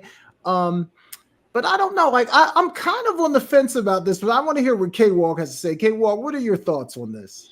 Yeah, Jay, I'm kind of in agreement with E. Scott here, man, because I'm watching this game and because it's the game that I put on Sunday. I have TVs and I put this game on my main TV because I wanted to see what's all the hype about. With Atlanta. E. Scott's favorite team, ladies and gentlemen. By I'm just kidding, ladies and gentlemen. We'll talk about that another time. But when you look at this, man, I wanted to see exactly how he would look because I thought that Justin Fields was the guy that should have won, should be the starting quarterback before going into Sunday. I still want to see Russell Wilson before I make that before I make that ultimate decision. Should he be that? Should he be the guy? I think Russell Wilson kind of did this, like, okay, you know what? I can go, but I want to see what he looks like first. Let him go first. That way I'll see what I have to do in order to get to be that guy, But they didn't put up any points, man. I mean, they didn't put up any touchdowns. 18 points. Was that six field goals by Boswell? So he was their best player on Sunday by far. But Justin Fields, he just was out of sync, man. And I wanted to give him the benefit of the doubt because I thought that we would see kind of glimpses of him that he was in Chicago. And if we saw that with this particular team, I thought they would make some serious noise. Again, I get it. It's week 1. He wasn't sure if he was going to go. It was like at the last second, last hour, whatever you want to, last minute of the day, whatever you want to call that he wasn't, he didn't have enough time to prepare mentally. I know you're always supposed to stay ready, so you don't have to get ready. But nonetheless, he didn't seem ready, and I thought that that played a big part of it. But he showed signs, man. He showed signs of getting the ball to Pickens, getting the ball to his running backs and his tight end as well. So I think right now, he's right now on target to start the week 2, so, if I'm not mistaken. Yeah. So I want to see him week 2, and because he's going to have a full week to prepare, both physically and mentally. So if he does what he did against Atlanta on Sunday, as far as performance, and he's got to rely on a kicker to win the game for him, then you got to bring Russ in immediately. But you got to treat Russell Wilson with kid gloves, man, because he's older. He's an older guy right now, and sometimes he relies on his legs a lot, to extend plays and to get guys open. We've seen him do that in Seattle, seen a little bit of it in Denver as well. But overall, I think Justin Fields it's his job right now to lose. He has to take the reins and run with it. But if you can't, man, then obviously we might be seeing, a quarterback back and forth all season long with these guys. Yeah, the only reason I think it's close is because Mike Tomlin has not been willing to just say, hey, this is Russ's deal. When he's healthy, he's going to be the guy. Like, even after the game on Sunday, they said, who's starting next week? And he said, ask me about it on Tuesday. Yeah. Like, if I just feel like if he was that confident in Russ, he would say, hey, whenever Russ is healthy, he's our guy. And I just haven't necessarily seen that sort of vote of confidence. Even at the beginning of the year, he was saying, well, Russ has pole position, but it's a competition. So I don't know. My question is Russ cooked? Like, I didn't see anything out of Russ in the preseason that made me think, okay, Russ can kind of recapture some of that magic that he had in Seattle. I didn't see any of that. Brittany Jones, what's up, girl? Who in the hell left the gate open? Guys? Hey, I thought you changed the code, Jay.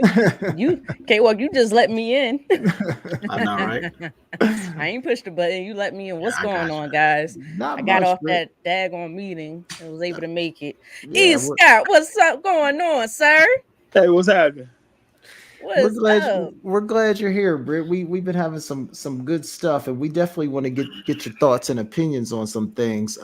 We were just talking about Russell Wilson and Justin Fields. We were just kind of wrapping that up. You got any thoughts on that, Britt? Who do you like as the quarterback in Pittsburgh? Right now, not Justin Fields. I mean, I felt like when he was in Chicago, I felt like maybe he didn't have enough weapons. Maybe it was just the wrong coaching staff. And I understand it's a new offense, new team. It adjusted to everything. But you had all training camp to show us something. To me, Russ went down early in training camp, so he wasn't really at practice much. You were basically the starter all throughout training camp, and he didn't take the job. And in this first game, I was listening to a couple people who was doing film study with him, and they were saying how he was making the wrong reads on certain throws. His accuracy just wasn't up to par. The good thing was he didn't turn the ball over, which was a good thing. But how many weeks, depending on how many teams, can you go without scoring a touchdown? So he didn't do anything to take the job away from Russ. Now, my understanding, he's going to get week 2 because I think Russ is out again with the calf injury, which makes sense because you can't play with that calf injury. But he's just not showing me something. He's not showing me that he wants the job. He's not showing me that he's the starter. And maybe he just doesn't have the capabilities to be able to do it. I'm not sure yet. So I'm willing to give him another chance, but in my mind right now, this is Russ's job, because although Russ can't move like Justin Fields is able to move at this point in his career, he's going to make the right reads. Those throws that Justin Fields were not accurate on this past weekend, Russ is going to be more accurate. He's going to get it right to those receivers. And I don't know. He got one more week to show us something, but right now I'm just not sure about him, to be honest with you guys. I'm not sure. Yeah, let me ask you this, because like I said, I didn't see anything in the preseason that made me think Russ had a ton left in the tank. Now, look, it's preseason, who knows? But do you think Russ can recapture some of the magic, or do you feel like he's on the downside of this thing? I do honestly feel he's on the downside of this thing, because me saying I would go with Russ is not a glowing endorsement of Russ. It's just an indictment on Fields. Right. Fields look awful. I mean, my thing is, Fields in the league next year will be his 4th year, right? Yeah. If he messes this up, he's going to find himself on his 3rd team in 4 years. Because if he messes up Sunday and Russ does come back and start winning some games, you're not going to hear from Fields again. And I think he's going to have to settle in as a backup somewhere else in another city, because Russ is not your long-term option in Pittsburgh. So to Britt's point, it's right there for the taking for Fields. He didn't take it in the preseason. He's not taking it now. I mean, this is his 3rd year in the league. This could be his long-term situation, but he messed it up on Sunday. If he messes it up again this coming Sunday, I think it's over. 3 teams, 4 years. Yeah, well, they got the Broncos this weekend, I think. So maybe an opportunity to get right. I don't know. We'll see. The Broncos lost in week 1, I believe. So We'll see. I do agree, though. It almost feels like maybe his career is riding on this next start, because if he doesn't play well and they bench him and Russ comes in and holds that job down, you got to wonder like what the market will be like for a guy like Justin Fields. It might be that he becomes a permanent backup for the rest of his career. So there's definitely a lot riding on this. Britt, before we preview some games for week 2, we opened the show with the Tyreek Hill stuff. We talked about it. We all kind of gave our thoughts and opinions, but I definitely want to get your thoughts on that whole situation, just to kind of see where you fell on that whole thing. So the floor is yours on Tyreek Hill. What were your thoughts on that entire situation? I mean, to be honest with you, at first I didn't really know what was going on. I'm like, what the heck is going on for you to want to put this man on the ground in handcuffs and then wrestle him down to the ground, basically. And then you go and see the body cam and fine. Maybe he didn't want to roll down his window, or maybe he was saying certain words to you. But to me, he didn't do anything to warrant what exactly occurred. What caused the end result of that? The main job, and I have a lot of police officers that are in my family. State police, city police, military, and their main job is to always de-escalate situations. You're going to come across people who are more irate, who don't want to listen to certain things, but your main job is de-escalate it. You don't want to escalate it even more. And I just think those officers had a power trip. Let's be real. They tried to use that badge as a pure power trip. And, as us, as, Black folks, we're tired of it. Like we're getting tired of it because it was completely unnecessary. You didn't have to handle things in that way. I'm not surprised he got suspended whatsoever. I'm just happy that it was acted upon so quickly. I think he got suspended prior to that same within an hour or so of the game, maybe. And it could have been for public relations reasons. Let's be real. Yeah. That's really all it was for. It's not because they necessarily felt bad for Tyreek Hill, but I didn't understand. I didn't understand. You get tired. The fact that I don't have kids yet. I'm pretty sure all you guys, you guys have kids, but the fact that you guys got to go and myself one day have to sit our kids down and have these conversations on how to conduct themselves when police officers approach them. We're supposed to feel protected by these guys. That's their thing, protect and serve. And in reality, we don't feel that way. We feel like, if a police officer is behind us, let me sitting up. Let me see this seatbelt is buckled, or let me put my hands on 9 and 3, or let me make sure my mirror and just stuff is adjusted. Where other communities, they don't have to worry about that as much. So it's exhausting. It really is exhausting. This keeps happening time and time again. And it's not just Black men that go through this. As we've seen recently, Black women go through this as well. Just our Black community is just constantly going through it. So, but it's exhausting. I hope, Tyreek Hill is able to do something with this. I know he's going to get his attorney involved. I know he has a team. And then for Calais Campbell and Odell Beckham Jr. was also out there as well. They're just trying to make sure Tyreek Hill was okay. They were standing far back. They wasn't trying to be disruptive or anything. And I think they said it a few times. We just want to make sure everything is okay. And you being overly aggressive towards them as well. So, and let me make this clear. It's not all police officers. It's a few of them that just happens to make the whole police community look bad. It's not all of them. But we have to somehow get these few up out of here and change things within that, and within the police departments across the country, because this is tiresome and it's annoying. All right, good stuff, Britt. That's great stuff. We'll leave that right there. Let's preview a few games, guys. Let's start with the Cowboys. Not let's save that for last, Jay. Let's save that for you want to save them for last? Because you got a Saints fan here, and I want to say we got a Saints fan here. It's hard to put America's team last, K Walk. It really is, man, because especially how impressive they looked in week 1. Let's just do it, man. Let's start. Let's start with Jay, the best. Don't do Britt. that. What you mean? I'm sorry. Don't put them last because how impressive they are. We are in a regular season. Stop that. You can only play the games. You can only play the games on your schedule at the time that you have them. That's what all you happens can every do. year during the first round in the playoffs. That's all. He said the same thing. He says the same thing every year. That's all you can do is play the games on your schedule.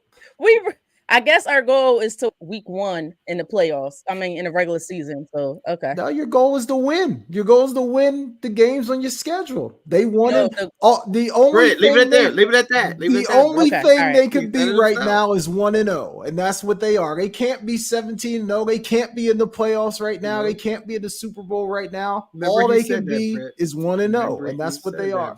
Jay, what would you say? Your plan is to win the games that you're scheduled to play, right? Yeah, you got to win the games, right? I mean, there's no point in worrying about 3 weeks from now. You all you can do is play the game on your schedule.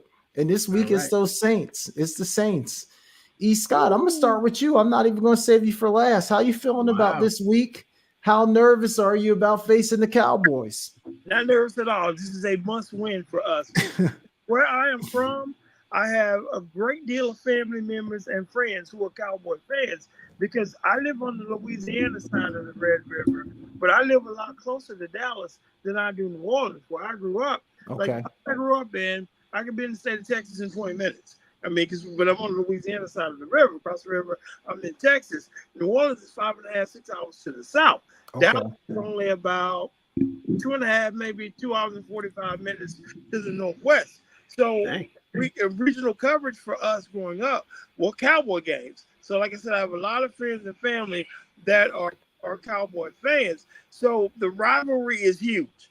And this is a must win for us. It's in Dallas. Y'all done gave Dak some money. People don't usually play well once they get some money. Y'all went out and beat up on Cleveland last week. We went out there and beat up on Carolina. So it's the clash of the Titans on Sunday. I'm not nervous, but we gotta have this one, Jay. E, now how did you miss the Cowboy boat? You got some family, you got friends that are Cowboy fans. How did you miss the Cowboy boat and end up a Saints fan? I don't know, because I didn't grow up disliking the Cowboys. They were like my second favorite team. And right now, I don't have a problem with the Dallas Cowboys. It's the Dallas Cowboy fans I have a problem with.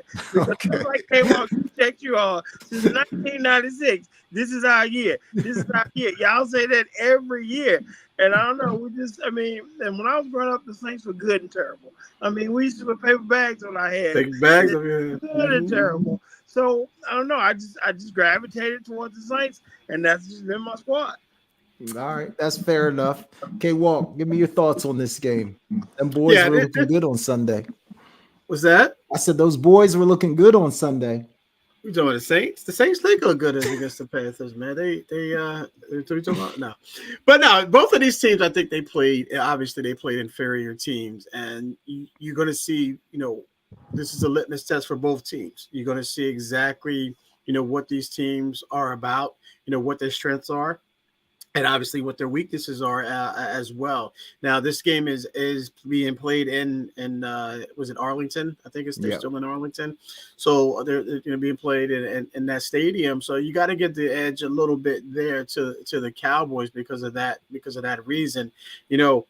E and I always talk about a show as in, if I had a second team, which I really don't, but if I had to, it would be the Who Dat Nation, because of the fact of the matter is I was a Drew Brees fan, and I always send, well, not always, but sometimes I send E. Scott some Drew Brees, his pregame chants, and those things used to get me hyped, man. So but I like the way they looked. I mean, they had, like I mentioned earlier in the show, they had to beat a team like the Panthers if you want to be taken seriously. Yeah, as does the Cowboys. I'm going to give the nod. I'm always going to tell it like I feel, man. I'm going to give the edge to the Cowboys because they're at home and because you got one more week with CeeDee Lamb. He's going to get comfortable again. He's going to be get back to timing with Dak Prescott. We're going to see how Ezekiel comes back. Brandon Cook looks good as well. That defense, looks good. I want to see what what they dial up. I think the Saints got something dialed up for you guys to be a question. I think it's going to be closer than a lot of people think. I don't know what the spread is. I don't know what it is, but I'm going to take the Cowboys by 4. I'll take the Cowboys by 4. I'll go 24-20. 24-20. 24-20. All right, Britt, what you got to say about America's team? The Chiefs? No, I'm just playing. I'm just playing. What? No, I'm just playing. No, don't do that, K-Walk. Don't do that. I'm not even a Chiefs fan. But no. I'm not really sure about this game. I think I overestimated the Browns. I thought they would be in better position. Yeah. Again, this week 1, so we're not sure. But Deshaun Watson looked horrible. He looked horrendous. But I had to give credit where credit is due, and Dallas played them well defensively. Micah Parsons was lined up all across the line, wrecking havoc. Making a mess of the Browns offensive line. They couldn't do anything to stop them. And then they had their rookie edge was making moves. I think it's Marshawn something. I can't think of his name with the Cowboys, which I was surprised. But I think the Saints are going to be a much tougher opponent, especially on the defensive side. I like the Saints. I've always liked the Saints defense. They always throw out a very good defense. The chemistry as well is great over there. I'm just not sure about the offense. I like Derek Carr. I like some of the pieces that they have there. And I understand they played the Panthers last week. The Panthers, I don't know if they should just quit the year right now. Between them and the Giants, they should just end their season after last week. But because I'm not sure, and I don't think Dak had a great game last week either. I really don't. I just think I just froze. Did I freeze, guys? Am I back? Okay. Yeah, you're back. I'm back. Yeah. So, but Audio's good. I don't think outside of CeeDee Lamb, I don't really think Dak had. If it wasn't for CeeDee Lamb, I'm not sure about the Cowboys offense neither. So, but with this game, like K-Walk said, because the Cowboys are at home, I'm just not sure yet about the Saints offense, and that's just because I missed last week's game. Yeah. Primarily, I'll be able to watch this week's game to see exactly where they're at, to see where Derek Carr and these receivers are at. Right now, I'm gonna go with the Cowboys, but I'm not confident because they are going up against a much better defense than what the Browns had last week. And I was shocked at the Browns defense. They always put out a good defense on that field, and I was surprised they did not play well at all. So, but we'll see what happens. And let me just add this a little bit right here, because the more and more I'm thinking about, Taysom Hill is going to be a difference maker in this game. I think they're using Taysom Hill a lot different than they did in the past. I mean, you don't know where he's going to line up. I mean, I know that was in the past, but it's a little bit different, this season, well, at least from the first game. So if the Saints do win this game, and I wouldn't be surprised if they do, Taysom Hill will be the difference maker. Watch out for Taysom Hill. Yeah, go ahead, Britt. I was gonna say I got the Cowboys winning, but I'm rooting for the Saints. Let me put that out there right now. You got a score, Britt? No, I like, I like, not to piggyback or copy off anybody, but I like K-Walk's score. I like that 24-20 score right now. Yeah, I like it. I like the Cowboys to maybe score a few more than that. I got the Cowboys at 31-20. I got Cowboys at 31-20. E, you got a score for this one? That's a blowout. That's not happening. 35-24 Saints. 35-24 Saints. We putting up 30. We got to put up 30 to win. Okay. So he's not worried at all. So he's not worried at all. Confident. I like that, East guy. I like that. We'll see what happens. All right, let's go to the next game. K-Walk's 49ers playing against the Vikings, who had a big win against the Giants. I think last week I said that the Vikings. Is this a question? I think I said the Vikings were going to blow the Giants out last week, and y'all tried to convince me that was a toss-up game. I thought it was. I do not. The Giants are maybe the second worst team in football behind the Panthers. But K-Walk, we'll start with you on this one, man. I think we all probably think the 49ers win this thing, but how bad do you think it's going to get? I'm not gonna go there. I'm not gonna be overconfident. I'm not gonna. I'm not gonna. I just lost my light there, ladies. I apologize for that. I'm not gonna be cocky. I'm not gonna be overconfident or anything like that. I think they go in and they handle business. I think they understand what Sam Darnold is about. Obviously, that he was their quarterback last season. So they know. I know it's a different offense that we're talking about, but we know the limitations there. And if you could cut the head off the snake, I like to use that term a lot, which is Sam Darnold. Then I think that you kill the rest of the body, of the snake. And I think that if you do that with Sam Darnold, if he can't get the ball to Justin Jefferson, T.J. Hockenson. It's T.J. I don't know if T.J. But anyway, if he can't get the ball to his playmakers, then I think you're going to see a lot of guys, kind of shut down, if you will, including the defense. I think the 49ers win this one. Right now, CMC is day to day. I think we are all day to day, to be honest with you. But nonetheless, I think you go out there with Jordan Mason. You go out there with Jordan Mason, and they continue to run the ball the way that they did last night. I think they did come out there convincingly. Score. I love this defense. I love the way that they're playing right now. They continue to play and fly around like they did last night. I think there's too many field goals for me for the 49ers. I think they have to start putting that ball in the end zone. So I'll go 27. I'll go 27-17 or 27-14. I think maybe just the Vikings get a late touchdown. 27-14 Niners. That's a lot closer than I have it. I have it 38. I can't be cocky. Yeah, I got it 38-13, man. I just think the 49ers are better top to bottom. Where's the game at, K-Walk? It's in Minnesota. It's in Minnesota. Okay, so I don't even think that's going to matter. I got it 38-13. Britt, how you see this thing playing out? This is a question. I know K-Walk was trying to be all like humble. I can't be cocky. And professional and all that, yada yada yada. And I understand what the Vikings did to the Giants. And don't get me wrong, I can't stand the Vikings, to be honest with you. And I think it's still the Vikings fan base created a rivalry between us and the Vikings back in 2017. So they came. Don't get E. Scott started on the Vikings. So they came in and destroyed my daggone city, which made me tight. So, and still lost. That's the thing that got me. Sorry, reflecting back. Anyway, let me focus. But even with CMC, I know he got in Achilles tendonitis. They say day to day. That might be a little longer. I'm not sure. Against the Vikings, I'm not sure if it's a big deal whether he plays or not. To be honest with you, especially with what I don't know his name, but number 24 was it Jordan? Jordan Mason, yeah. They're saying that he could have played last night. If it was a playoff game, CMC could have played last night, but they're just being precautious. I wouldn't push that. I had Achilles issues. Don't push it if you don't have to. That's exactly why they didn't do it. That's exactly why they didn't do it. You're right. So I love what the offensive line did. I mean, and then you're going up against Kyle Shanahan. That's a tough matchup for any team, really.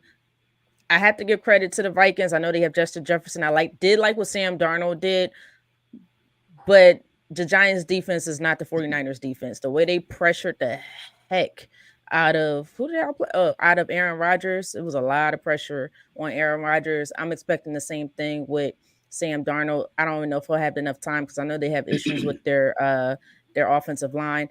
Anyway, I'm going through all this just to say the 49ers is going to kill the Vikings. I hope they kill the Vikings. Please kill the Vikings. If not, I'm coming for the 49ers. So make sure you kill the Vikings. And I'm going with I'm going to go 34-10. Okay. That's a little bit more in line with my thinking. E, how you see this one playing out? I got it at 28-10 San Fran because Sam Darnold is terrible. We've seen his movies last year with the Jets, and they were awful.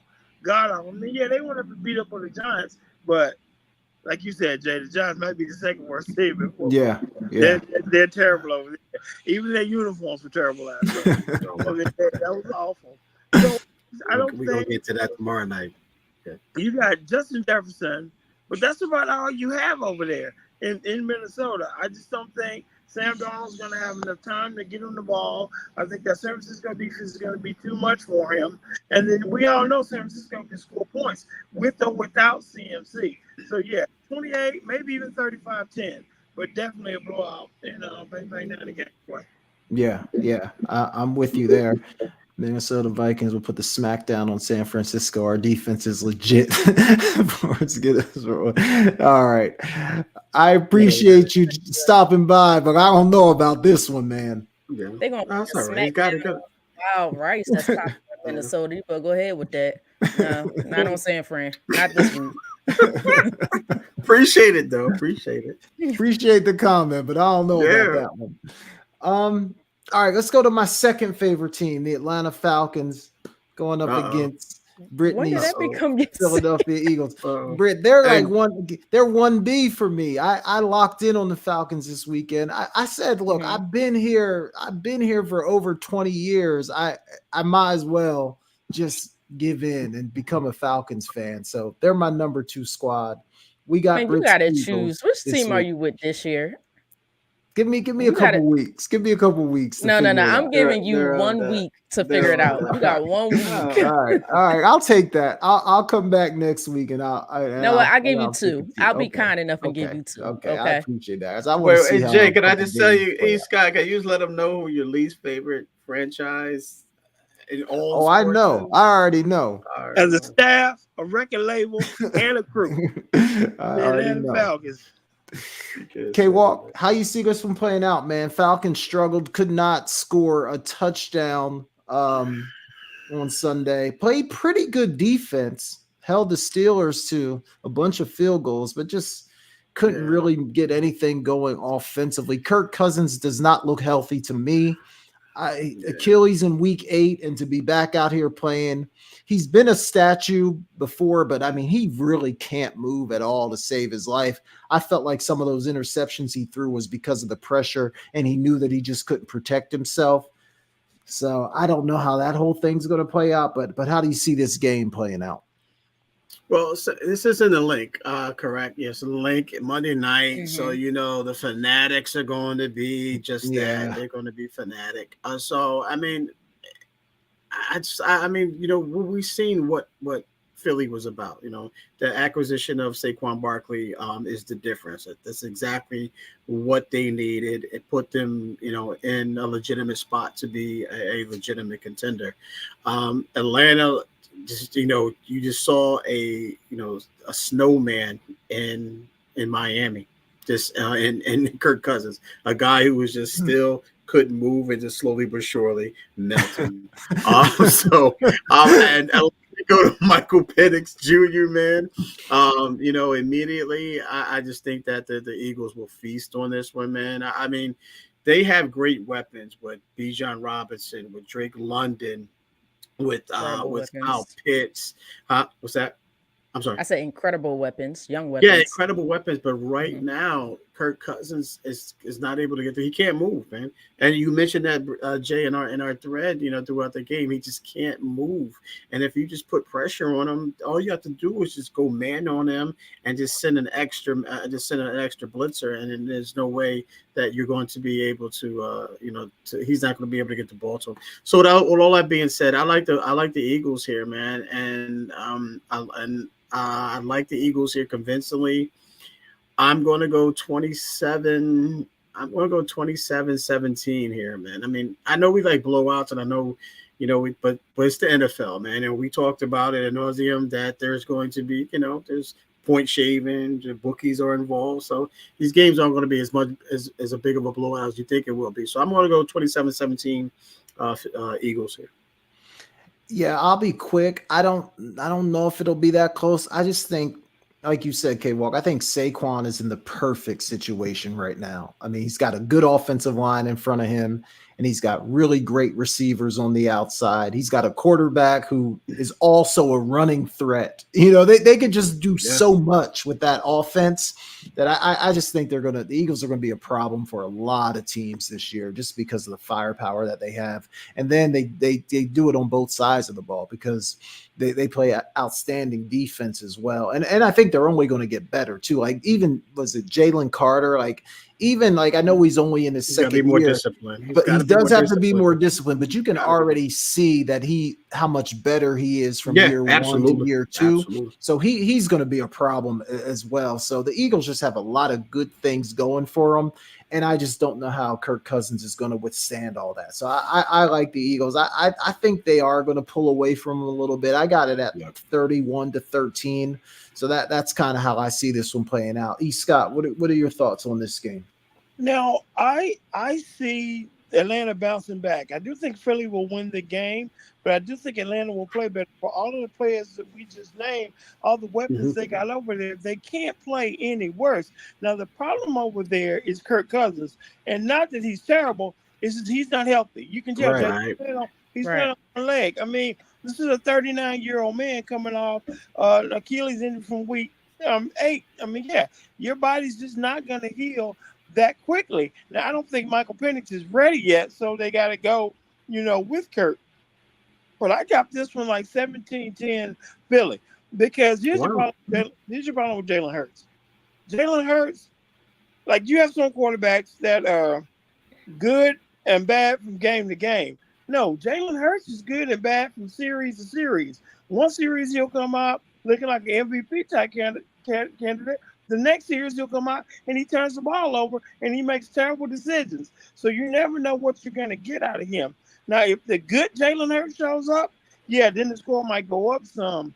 But again, I do think Atlanta bounces back because they lost to Pittsburgh. They lost to a team who didn't score any touchdowns. Yeah. They couldn't score any themselves. So I do the only way to go up is from here. I think they lose the game, but Jalen Hurts has to play well because he's really inconsistent sometimes. Yeah. All right, Britt, this is your squad. How do you see this one playing out? I do agree that Jalen Hurts does have to play well. He has to make better decisions with the football, but I'm also going to give him credit as well because when he is playing great, boy, he will drop a dime right in the receiver's lap. And he showed that last week as well. It was unfortunate last week with the field, not to use that as an excuse, and I'm glad none of the players decided to use that as an excuse. But you could see it. Yeah, it was terrible. It was terrible, and you could see it impacted both sides, but when I start thinking about the Eagles and what they did last week, and the fact that you had 3 turnovers, one of them was unfortunate because it was a situation between a new center, and a quarterback. You had 3 turnovers and still scored 34 points. Yeah. Now imagine if you take away those 3 turnovers, how many points could you have scored against a very good team? The Packers are a very good young team. And so, but just to fast forward to this week, yes, Jalen Hurts has to take better care of the football. So I like what they're doing offensively. I think as they slowly get adjusted, slowly get comfortable with the new offense, with Kellen Moore's offense, I think they'll be fine this coming week. Defensively, I like some of the things they did. They still was allowing a little too many explosive plays across the middle. That's what kind of killed them against the Packers. But I like what Quinyon Mitchell did last week. So a young corner. I don't know if they're going to move him back inside this week. We'll see. But I'm with you guys. Kirk Cousins just looked like he shouldn't be playing right now at this moment. He might have came back too early, but you paid him all that money, and I guess you really have no choice. I'm expecting that the Eagles pass rusher, you was on a bad field last week, you're home this week, so you have no excuses. You're on a much better field. You better get some pressure on Kirk Cousins because we've seen Kirk Cousins, whether he's healthy or not, when you pressure him, he tends to get nervous back there. You can make him nervous in that pocket. So as long as they do that, they'll be fine. And on the back end, our secondary, I think, has improved a lot. They'll be fine. But we'll see what happens. I'm kind of the same way that K-Rock was. Now you're going to go the professional, humble route. I am. Because I get it. I understand. That's what happens when you're passionate about your team. So I do think the Eagles win. I'm going to say 27-20. Okay. Jay, my motto. You hope for the best. You prepare for the worst, but you hope for the best. Man. Yeah, I feel it. I do. And I don't know. I just think the Eagles are going to give a lot of teams problems just because it's like, pick your poison. Like, are you going to put a bunch of guys in the box to try to stop Saquon and then try to deal with those receivers one-on-one? Or are you going to play coverage and let Saquon eat you up on the ground? Like they're going to be hard to deal with. So it'll be interesting to see how it goes. I do agree. I think it comes down to Jalen Hurts. I will say I'll give him props from the last game is he played extremely well against the blitz. Something Mhm. they could not figure out those last 6 games of last season, which caused them to lose those games. Yeah. So that's going to cause teams, probably not this week, but the week, maybe if they do well again this week, cause team to drop out of those blitzes. So which will hopefully open things up even more for Yeah. them. All right, last game, guys. Chiefs, Bengals. We saw the Chiefs. Great win against the Ravens to kind of kick off the NFL season. A great game. Now they got the Bengals this weekend. E. Scott, I'll start with you on this one. The Chiefs, as you know, are going for the historic three-peat. How do you see this game playing out this weekend? In past years, it seems like the Bengals has kind of had the Chiefs' number. Are they in Cincinnati or are they in Arrowhead? That's a They're great an Arrowhead. question. Arrowhead. Arrowhead. I'm looking at it right. I'm looking at it now. They're Arrowhead. Okay. I mean, Mhm. the Chiefs, they did play well, but then they kind of fell off in the second half and allowed Lamar to come back. And if my man wore size 12 instead of a 13, we're talking about a whole nother scenario here. Yeah. And again, if Joe's healthy, Jamar Chase will be more acclimated, coming up this week. I'm gonna say an early season upset.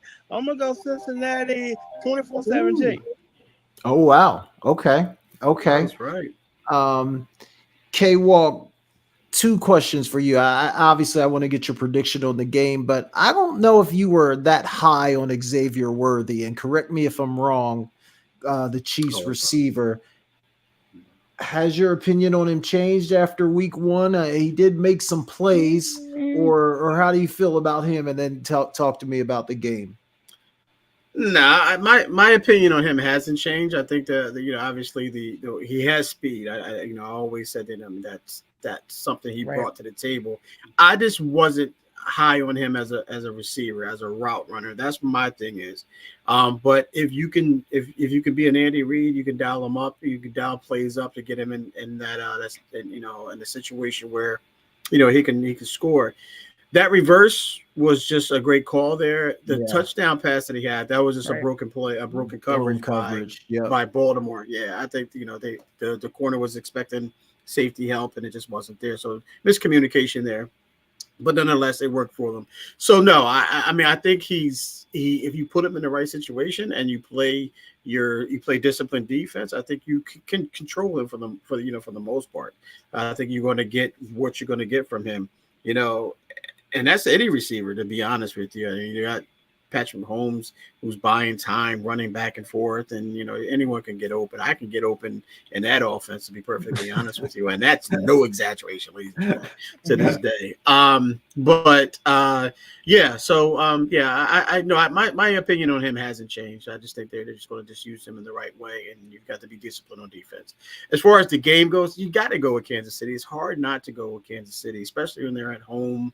They're going for, like you mentioned, Jay, they're going for unprecedented, we haven't seen this, uncharted territory. They're going for the three-peat. They want that.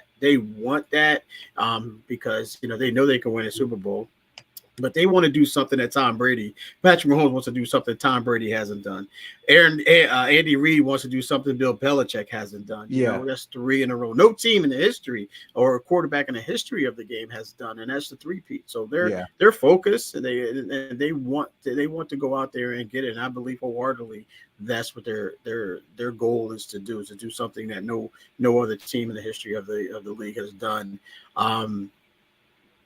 So I'm going to go Kansas City here. In this game, I don't know. I don't know Jamar Chase here. You got Joe Burrow. Joe Burrow to me feels like he has an identity crisis. I don't know what's up with the hair. He doesn't have Jamar Chase there. I don't know what's going on with him there. But I'm taking Kansas City. I think Kansas City gets this one done.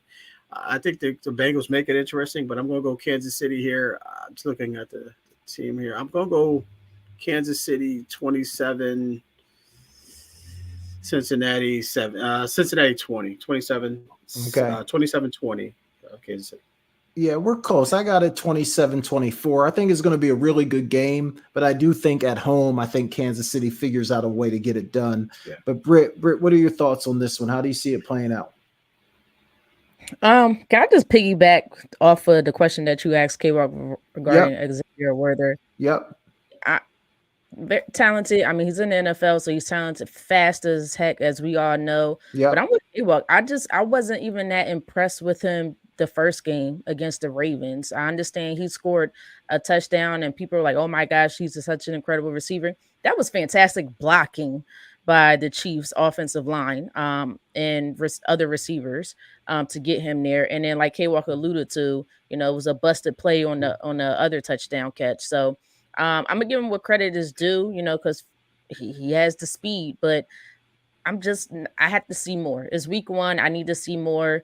And honestly, I think there was a lot of misplays by the Ravens as well. So as to why that could be one of the reasons why the Chiefs won as well. But I guess that's every game you could kind of throw out there. But it's week one.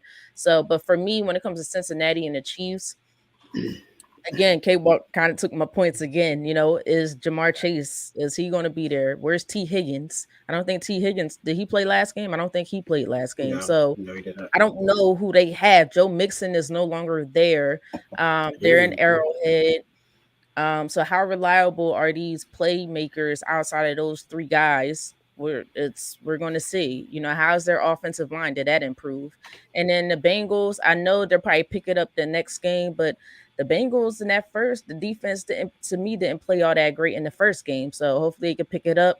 But you're going to have all those issues, and then you got to go to Arrowhead to play against Patrick Mahomes and Travis Kelce, and Andy Reid and the refs half the time. No, I'm just kidding.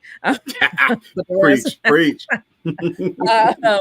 But when you got to go there and it's loud, that's a tough environment. And I know Joe Burrow is one of few quarterbacks in the league that I believe he has a winning record against the Patrick Mahomes and the Chiefs. I believe he does in the regular season. Mm-hmm. It's like, okay, yes, you want to give it to Cincinnati, but as much as I want Cincinnati to win this game, I don't think they have enough right now. So Yeah. I'm going to go with the Chiefs, and I'm going to say 24-17 Chiefs. Yeah, I think I might be a little higher on Worthy than you guys. I just and look, I'll defer K-Walk. I'm sure you've watched this guy as a receiver. So if you say not a great route runner, I'm with you there. I just think he's in the perfect situation, though. I think Andy Reid's going to find a way to get him open. So I think he's going to put up some decent numbers week in and week out because they're going to find ways to have him running open down the middle of the field or have him getting into some areas where they can get him the football or getting creative, like giving it to him on a reverse. So I think he's probably going to put up good numbers, maybe not a great receiver, but in the perfect situation where he's probably going to have some success. So it'll be interesting to keep an eye on him. All right, last topic of the night, guys. Angel Reese unfortunately suffered a season-ending wrist injury. I think she was planning on having surgery today, put a little pin in it. And, she was on Instagram, made a post about it. She said 4 to 6 weeks, she'll be back healthy as ever, but just unfortunate the way that the season ended for her, especially just because she took the WNBA by storm. We all thought she was going to be pretty good, but I don't think anybody expected her to be what she has been up to this point. E. Scott, any thoughts on Angel Reese, the injury, and just kind of what she has been for women's basketball this year? I'm a big Angel Reese fan. It's unfortunate that she had the injury. I think she broke a couple of records, like with rebounds and whatnot. Yeah. Again, we spoke about economics earlier. The economic impact that she's had on Fever and the Sky and the WNBA as a whole. Hats off to her. Again, this injury is unfortunate, but her ceiling is high. It's the only way up from here. I think she'll be, really good next year. And I know she's not going to get Rookie of the Year, but I can see an MVP in her future if she continues to grow and play like she played this year. Yeah. The nice thing about her game is that, she's always going to be able to rebound. It's not like she comes into a game, it's like, oh, well, what if my shot's off today? Or what if I can't defend today? Her game translates really well day in and day out. So I think that's a really nice thing about her game. But K-Walk, what were your thoughts on this?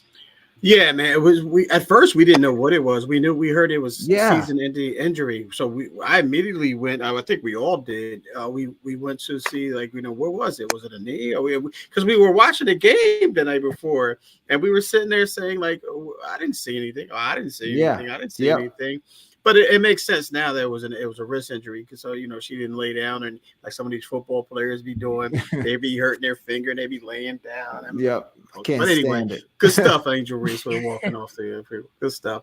But yeah, you know how I feel about her, man. I think she's my favorite player in the WNBA right now.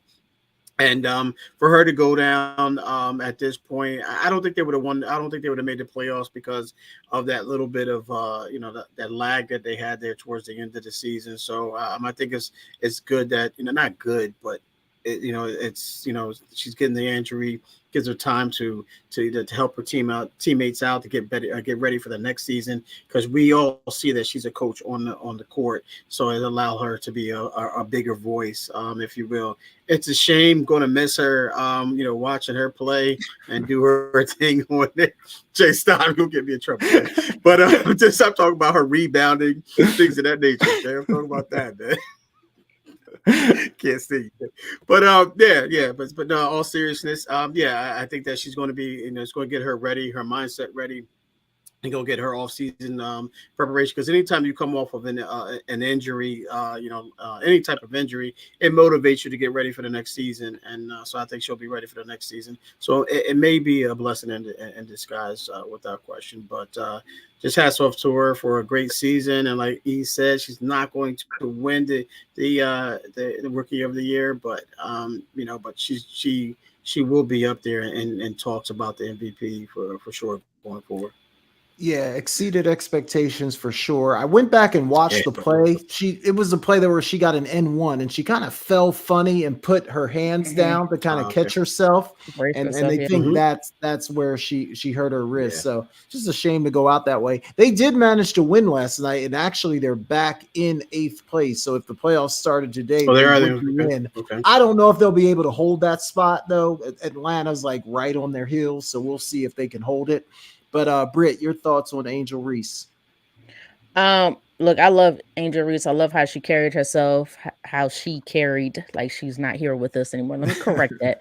I love how she carries herself. I love her confidence. I love everything about Angel Reese. To me, she's very relatable. She's willing to talk to just anybody who comes up to her, and you could tell. But on the court, fantastic rebounder, great defender. I love, people give her flack about, her missing her shots and then getting the rebounds. And, I'm like, that's what you're supposed to do. That's called basketball. If you miss it, I hope you get the offensive rebound to put it back in. And it's not easy to do. It's a very hard part of the game to do. That's why there's a lot of people who are not great rebounders. They tell them, no, stay out on the perimeter or we'll take you out towards the end of the games if we need a crucial rebound. But she's going to get her surgery. She's going to go into the off season. She's going to do the work. She did it prior to the WNBA, coming into the WNBA. You could see her putting in the work. We've seen her a couple of times shoot a couple jump shots throughout the season and continue just to improve her offensive game because, that's her weak point of her game. So, I'm excited for her towards the future. I'm actually hoping, I know I shouldn't say this, but I'm hoping the Sky kind of loses a little bit so they could kind of maybe draft Paige. Paige would be a fantastic player for this team. Yep. We don't want that as a Liberty fan. We don't want that. We don't want that as Liberty fans. I thought you were a Liberty fan. I am a Liberty fan first, of course, but I got to support. But Teresa Witherspoon was my favorite player ever in the history of the WNBA by far. All right, Jay. Okay. She delivered.